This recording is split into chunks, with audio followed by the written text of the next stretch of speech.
connecting us with you in Jesus' name. Amen. Thank you.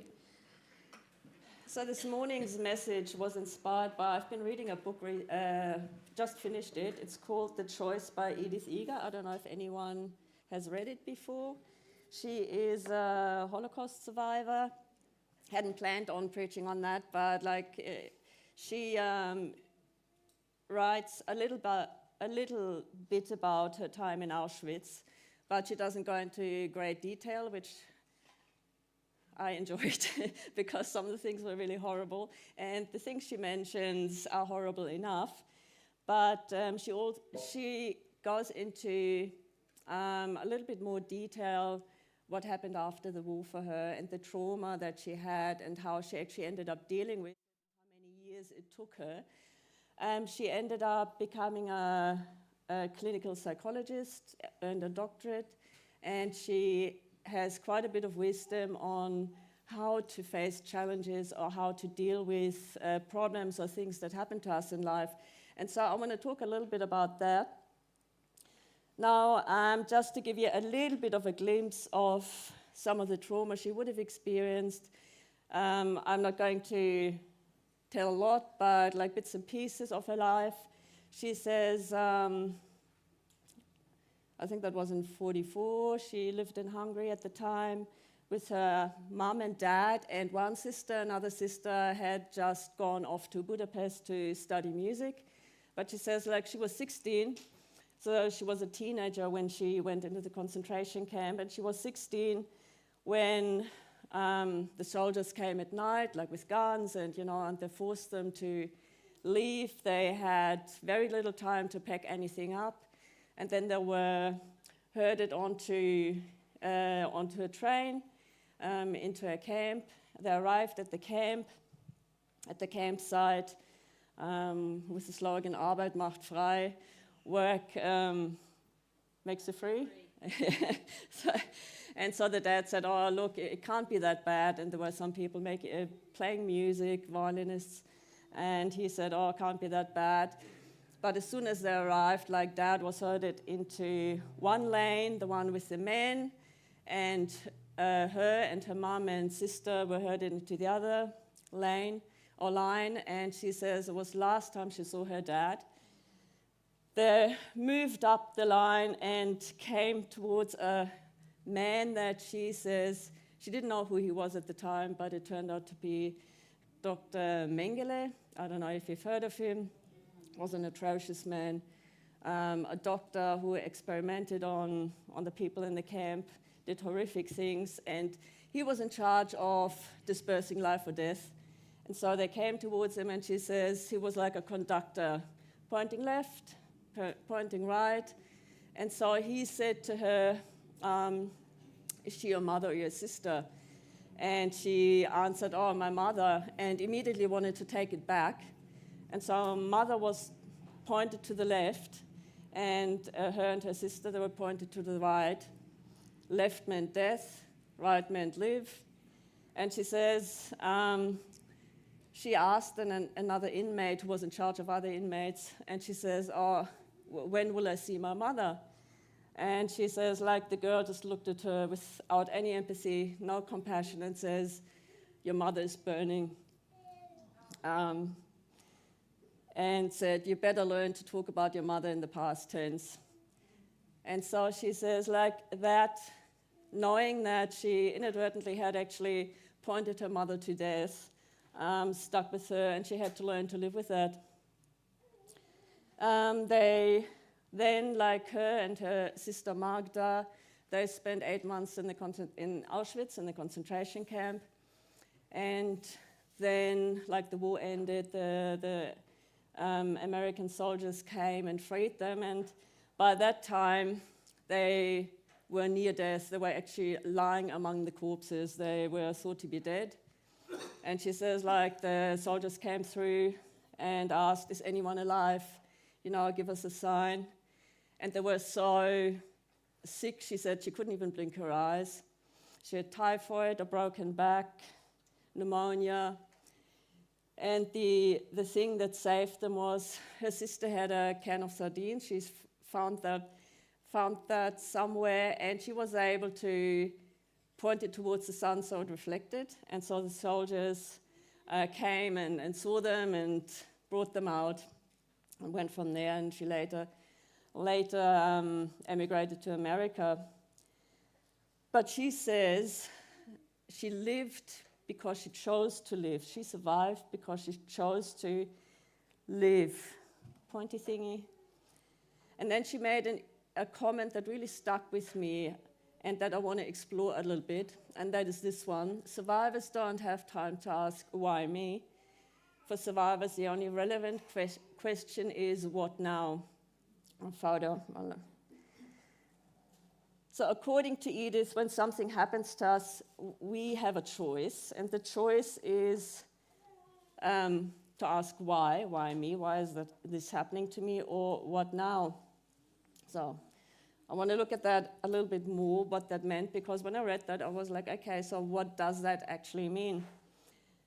Gustav Freytag, he was a German novelist in the 19th century, and he discovered that all good stories have something in common, and they have a particular structure, and apart from the structure, they have this one moment, this challenge. You've got the main character, and then you've got that challenge. And it all depends how the main character deals with the challenge in his life or in her life. Now, screenwriters, they still use that storytelling device to write good plots or, movies, but it can actually also be used as a Bible study tool. So I want to have a look at that first. And then I want to have I would suggest that tool can actually also be used to explain what happens to us in life, like the stories that God is writing in our lives and the challenges that we face. Okay, so let's have a look at the tool first, and then we'll...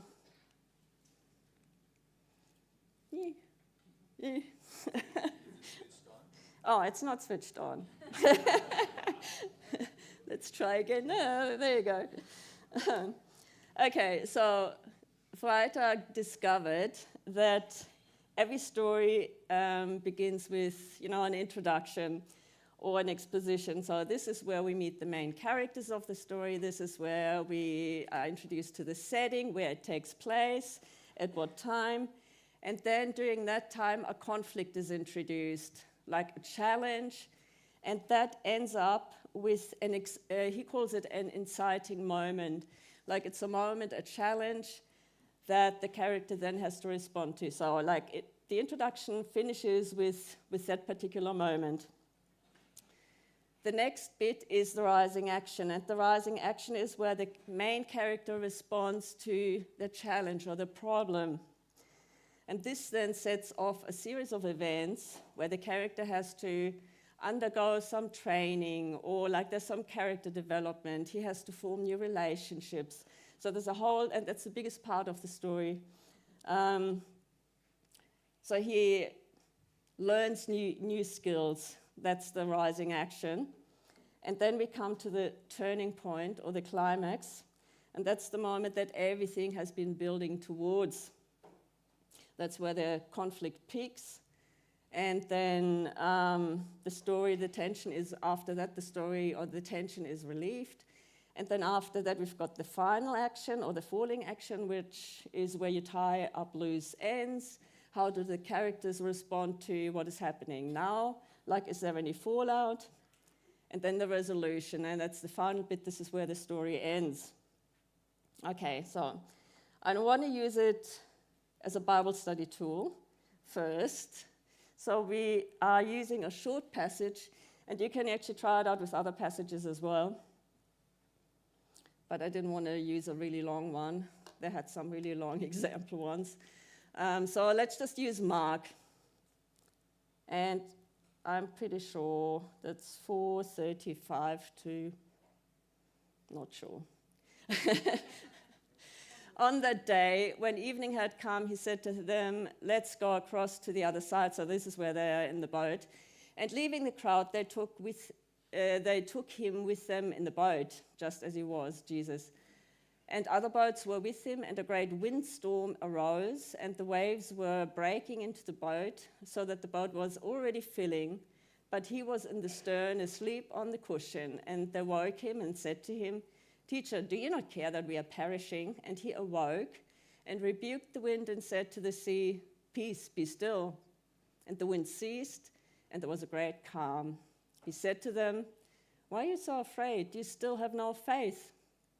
And they were filled with great fear and said to one another, "Who then is this, that even the wind and the sea obey him?" Okay, so when you look at the story, what's part of the introduction? Who are the characters? That's Jesus and the disciples. Jesus is the main character. There's 10 mentions of Jesus in that passage. What's the setting? It's the lake, it's the boat, then the boat. And we even have the timing, it's evening. So what's the rising conflict? This conflict is being set up. A storm is coming in the distance. And what makes it a conflict also is because Jesus is asleep. Okay, so the disciples, they think they're about to die. That's the inciting moment. And now we come to the inciting moment, boat is filling, disciples think they're going to die, and Jesus is asleep. The rising action, this is where the disciples respond. And how do they respond? There's an emotional response, they're afraid. And then the physical response, what do? They go and wake Jesus. And they ask him, "Do you not care that we are about to die?" We come to what's the turning point, the climax in the story? It's the miracle. Jesus gets up, he rebukes the wind and the storm obey him. Then the falling action, the wind ceases, the sea was calm, and the fallout is that Jesus is asking, "Well, do you not have any faith?" And the resolution, the final state of affairs in the story, is that they marveled at Jesus, how great he was, and the power of Jesus. So when you separate it in those different sections, it becomes a little bit more becomes a little bit clearer what the story is about. And what is it about? It's about who Jesus is. He's in control of the storm. The disciples can't control the storm, but Jesus is in control of the storm. And it's about having faith in Jesus. So the lesson is we have storms in our lives that we can't control, but it's telling us, okay, but God can control the storm. He can control our storm. So it's about trusting that Jesus can do what we can't do.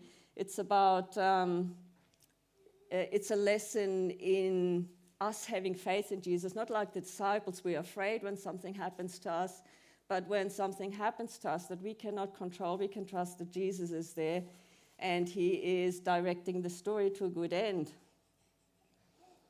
So we can use it as a Bible study tool, and you can actually try it out on different passages, but I want to, for the rest of the message, I want to look at how it plays out in our lives. How does it help us deal with challenges? What does it say about challenges in our life? And if we apply it to our lives, the conflict in the story, that is the part that we cannot control, the problems we encounter, the challenges we encounter, we usually can't control those. We can't control the setting, mostly. Sometimes we can do a little bit. We have a little bit of choice over the cast of characters, who you invite into your life, who you let speak into your life. The setting you can control a little bit, where you live.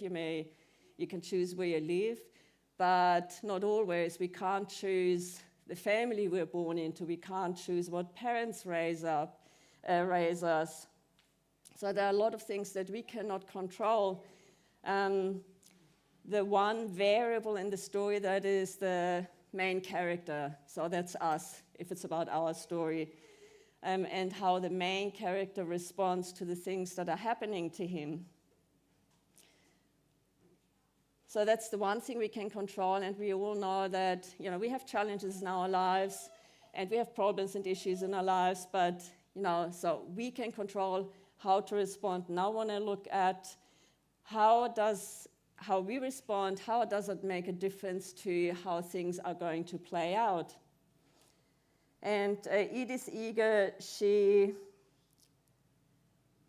like the principle she has given in her books, like they're a little bit different to what I'm spelling out, but she's learned a number of things that have helped her deal with not only the trauma from the past, which she couldn't control, but also the things that she encountered once she emigrated to America, because like you could think after, experiencing Auschwitz as a teenager, like everything else would be easy. But like even when she came to America, like she felt like an outcast. She said she didn't really speak English. And she thought she would be accepted by everyone, but she wasn't. Like being a Jew after the war over there wasn't as easy. So she had a lot of extra challenges and trauma to deal with. And so the first point, there are 3 points that I want to make. 3 things that help me if if there's a challenge or a problem, if I remember those 3 things, I find they really help me. And the first one is accept the challenge. Now, Edith made the comment, survivors don't have time to ask, why me? For survivors, the only relevant question is, what now? So what does that mean? And she says, like, as a clinical psychologist, so that was 30 years after the war, let's go back before we move on to that. But she says, like, she had, this one time she saw 2 patients back to back, and the first one they were both mothers, and the first one was a mother whose daughter was dying of hemophilia. This is where the blood doesn't clot, and she was dying. So the mother was spending most of the hour that she spent with Edith crying, and Edith felt so bad for her because she was just so dedicated to the daughter's care, and she knew it was going to end. And she kept asking, like, why, God, why do you do this to us? Why do you do this to me? And the next patient, she said, spent most of the hour crying too, but she hadn't come from hospital. She had come from her country club. And she had just been, her new Cadillac had just been delivered, and she cried because it was the wrong shade of yellow. And like your first reaction is to laugh, and it's kind of mine too, but Edith knew the person well enough, and she said, we really shouldn't dismiss anyone's problems because she may have cried over the color of a Cadillac, but it was an indicator of much deeper issues, much greater wounds in her life, like a failed marriage, a son that had been kicked out of another school, like hopes for the future and hopes for a profession that she actually had that she gave up to be there for her family. So the little things that sometimes upset us are indicators of much bigger things. Now, both women had a very different situation, but they both, she says, had something in common with us and with each other, and that is that they were both struggling with a challenge in life or a situation that they couldn't accept. They were asking why are you letting this happen to me? Why do you hate me, God? Like, I don't know if you've ever said that. Why do you hate me? Why do you let this happen to me? And when you do ask that question, the problem with that question is when you do ask it, then you don't actually accept the situation. You question why it has to happen to you, but you don't accept that this is what it is. You can't control it, you can't change it. If we can't, and if you're not accepting it, then we're not prepared to handle it, and we don't actually move on from the problem. We can stay focused on the issue. Now, she says at the age of 40, like she'd been living in America for 20 odd years. She was married, had 3 children. She was studying for her degree, but she felt unhappy and trapped because she was unable to move on from the trauma of the past. I mean, going through the stuff she had to go through at the age of 16 is no wonder. And she, like I quote her, she says, "I thought my freedom would begin the moment the war ended and the death camps were liberated. I didn't know that the worst prison was not the one the Nazis put me in, but the one I built for myself in the decades after the war, when I chose to stay a hostage of the past, stuck in a mental prison of secrets, survivor's guilt, and self-limiting beliefs. In my clinical psychology practice, I've observed that many of us experience feeling trapped in our minds. Our thoughts and beliefs determine and often limit how we feel, what we do, and what we think is possible." So then in her 40s, what changed for her was that a fellow student approached her and kind of said, "Oh, are you a survivor?" And she said, like, she froze up. She didn't even know what to say to that. But eventually she said, like, yes. And he was a younger guy, so he hadn't been in the concentration camps, but he said, like, "Look, I've just read this book by another guy, a Holocaust survivor, and I think you might be interested in that." And so she took the book, took it home, and read it, and she said she read one thing that changed everything for her, and that was this sentence: "Everything can be taken from a man, but one last thing, the last of the human freedoms, to choose one's attitude in any given set of circumstances, to choose one's own way." Now, as you read this, remember that this guy has actually been in the concentration camps, because sometimes people tell you, you should have a good attitude. It's like, thank you very much, I don't want to. But this guy actually spent time in, I can't remember where, if it was Auschwitz or somewhere else. So this is what has helped him survive. Edith says it's not what happens to you that is important, it's what you do with what happens to you. It's important how we respond to the challenge, because that kind of determines how the story continues. Like in challenging situations that we don't have any control over, we still have a choice. And she says we have a choice to be depressed or joyful, pessimistic or hopeful for the future. We can be unforgiving and seek revenge, but then we remain stuck to, we can forgive and move on. And that is when we ask, what now? Like we're turning away from the problem, we're turning towards like, okay, where do I want to be headed now? And Edith said, I mentioned that before, she survived because she made the choice to live. Like she wanted to look beyond her current situation into the future. And she says of herself, the worst experiences, again, that's one of the things, if someone tells you who has a pretty good life, you go, yeah. But she says our worst experiences can be our best teachers. Each challenge, she calls a chance, every struggle, a gift, an opportunity for us to grow. You know how you hate it when people kind of go, it's, character building.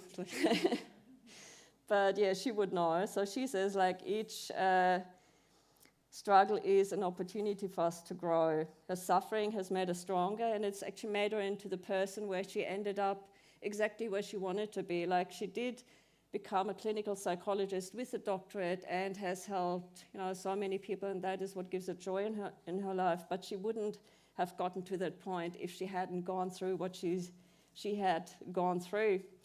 Now, the Bible takes it for granted that we all face trials, and it encourages us to do it the best way possible, do it with a good attitude. James says, "Consider it pure joy, my brothers and sisters, whenever you face trials of many kinds, because you know that the testing of your faith produces perseverance. Let perseverance finish its work so that you may be mature and complete, not lacking in anything. And the Bible also tells us we actually have a reason to be positive and hopeful because while we're not exempt as Christians from trials and stuff in our life, we know God is always in control of our story and brings it to a good ending. And we know that for those who love God, all things work together for good for those who are called according to his purpose. Like in the story of Mark, look back, the disciples were so afraid they were going to die and they had to wake Jesus up. But I'm pretty sure if they hadn't woken Jesus up, the story wouldn't have ended there. They wouldn't have all drowned. Like Jesus was always going to survive and the disciples were always going to survive that story. So the encouragement is to remember that while we can't control the challenges we face in our life, but we can control how we face it, and how we face it determines the outcome, determines how the story continues. The second one I want to mention is face it with a friend. Now, Edith Eger began her story of healing really only when she got that book, and then it impacted her so much that she wrote an assignment, an essay on Viktor Frankl and I.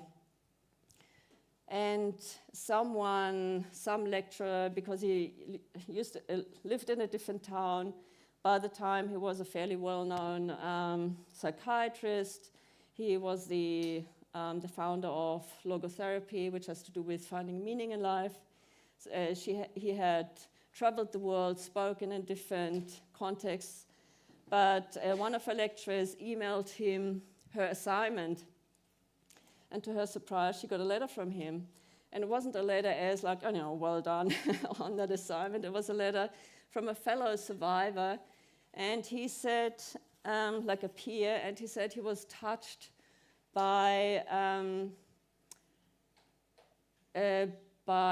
encounter that she wrote about, because she said, like when she was in Auschwitz, she used to be a ballet dancer before, or trained up to be a ballet dancer. She had to dance for Mengele. And she said she could only do it by imagining her, like in her mind, she went to the opera house in Budapest and envisioned her on stage dancing for anyone else but him. And that's how she got through that. And he said, Viktor Frankl wrote back and said, like, the only way how he got through some of the worst experiences that he had to encounter in the concentration camp was by envisioning a life after, envisioning himself on the stage, lecturing on the psychology of imprisonment and, how you encounter that. So choosing to focus on hope and a purpose for his life gave him the ability to survive. And this then began a friendship, and together they would encourage each other and walk next to each other. They dealt with questions like, why did I survive? So it was only when God brought another person that could actually understand her into her own life and who could give her a little bit of wisdom that she began her journey of healing. And that is often with us too. Some stuff that we encounter, it's a little bit hard to handle, but God will always place a person in our life that walks with us, that can give us a little bit of wisdom, can support us. And even, like regular research shows that social connections have a direct impact not only on our health, but who we are as a person, what we value, what we see important, how we think about challenges, how we think about life. Now, friendship has an impact on what we focus on, what motivates us. In one study, people judged, like they had to walk up a hill, and when they walked up the hill with another person by their side, it seemed to be less strenuous. They found it far easier, which is an indication that if we have someone to walk beside us, the challenge is not as hard as when we do it on our own. And God knows that. So he does place friends and people next to us already right at the beginning it says that God realized it's not good for man to be alone, certainly not for me. I will make him a helper fit for him. And in Luke 10, Jesus sends the disciples out to go into the different villages and spread the gospel. And he says, like, I'm sending you out 2 by 2 because I'm sending you out like lambs among wolves. So, when we're facing trials, we need someone with us by our side. And Thessalonians, last one, therefore encourage one another and build one another up, just as you're doing. So encouragement is like, if you're facing stuff, if there's stuff going on in your life, look for that friend, because God will place the right person in your life at the right time, and accept that friendship, accept to be supported by someone, because sometimes we can be a little bit proud too. But like, friends and community is there for a reason. That is why church is so important too. And over the years, for us, like, ministry can be what it is, but it makes all the difference to have supportive people by our side. And I know, like, for so many years, the path we've walked, we wouldn't have been able to walk if it hadn't been for, like, those friends that have supported us along the way. Okay, and the number 3 is observe God at work.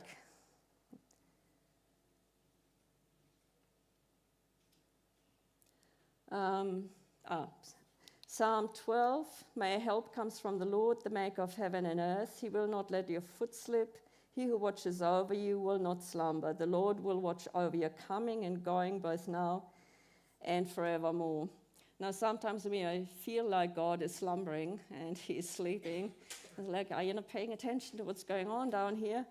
But the Bible very clearly says he does not slumber. Like, he knows what's going on in our lives. And even with Jesus, like, he was actually sleeping, but he still knew what was going on. The disciples were not left to die. So God watches over us, our coming and going. That means, like, he watches, and it says it watches over us all the time. So that means that God has a little bit, he's not just focused on the problem, but there's actually more to come. Like, it's a whole story. God knows where it's going to be headed. He is, even if you feel like he's slumbering, he's working behind the scenes. He's aware of what is happening. And with every story, like, he's writing a whole story. He's not just letting us deal with the problem and be stuck on that. I want to use the book of Esther as an illustration. It's one of the 2 books that doesn't actually include the name of God specifically. The other one is, does anyone know? Song of Solomon. So Esther takes place, just to give you a little bit of background story, Esther takes place during the reign of King Ahasuerus. Is that how you pronounce it? And many scholars assume that Ahasuerus is actually King Xerxes the Great. Now, he was a powerful king, did with a lot of military conquests, but he often didn't win either. He drained the empire's treasury. Like, he was apparently a bit of a womanizer. He had a reputation for harsh punishments. He came to power when he was 21, and then he was killed together with his son at court by a powerful court official. So that's the background story to Esther, and I'm saying this so that we don't have the impression Esther is like kind of a romantic, lovely story, because she's being picked out from a beauty pageant for the king. It was actually, it's the story, and then she's married to this lovely, good-looking king. No, it's the story of a woman that shows great courage under very trying and terrifying circumstances. Like, the previous queen has been banished from court, and now she's at court among the intrigues and the immorality. There was a fair bit of that going on too. And so together with her cousin Mordecai, she discovers a plot to kill her people, which are the Jews. She's got a Jewish faith, and the king has a different one. so not sure how welcome the Jewish faith would be on his court. But Esther reveals her Jewish identity, begs for mercy for her people, and saves them. Now, while the name of God is not mentioned, there are 4 acrostics of the name Yahweh hidden in the book of Esther, and the letters are actually, do you know what an acrostic is? Like it's when, like you've got the name and the first letters are used to spell out different words. And so there's 4 hidden, and in the original documents, those letters Yahweh are a little bit bigger, so it's not a coincidence. And each acrostic is at a critical point of the story. Like, for instance, when Haman begs Esther for his life, and earlier he had demanded that Mordecai bow to him because he's the big court official, and he's built gallows so that he could hang Mordecai from those gallows and kill him. And now, a plot twist, he ends up bowing down, like he ends up begging for his life, and he actually ends up being killed on those gallows. So God's name is mentioned exactly at that point when the story turns from being disastrous for the main characters, turns to victory. Like there's an unexpected turn, and that's where God's name is mentioned. I thought that was interesting. The resolution of the story is that Esther becomes the heroine of the Jewish people. Now, commentators agree that the name is mentioned intentionally at those junctures in the story. And so, what is that? Why did they do that? What is that telling us? So we're meant to know that during a dark time in the life of the Jewish people, where it kind of felt like God had left them alone, like he wasn't mentioned, we don't hear anything of God. It feels like God's forgotten them, but now he's working behind the scenes, he's always there, and then he turns things around for the Jewish people. And that's telling us, that's a lesson for us, that God is always at work behind the scenes in our lives. And he's not just, like I said before, it's not just about the problem, but God has a whole story planned out. Like in the end, the Jews are saved, and Esther is a heroine. Sometimes we become so focused on the problem that we don't realize God has actually more than that. He's got a whole storyline. He's got a character development for us. He's got a turning point and a resolution. Now, Edith says that she found God in these darkest times in her life. And like in Esther, like where it kind of looked like God had forgotten her because, parents are killed. They go through this horrible stuff. But she says she found God when, during those times especially, and she was aware that God had always looked after her, even though during those times she still had to go through stuff, but God at the same time protected her, and she could see that. She could sometimes see those glimpses. There was one incident that she describes where she climbed. Like they were so hungry, they were literally starving. So she climbed the wall into where the guards were and to steal a few carrots. And like a guard, it was too dark, so the guard saw that someone was there and stealing them, but she got away. But the next day, like the guard lined everyone up and sort of said, okay, so who was stealing the carrots?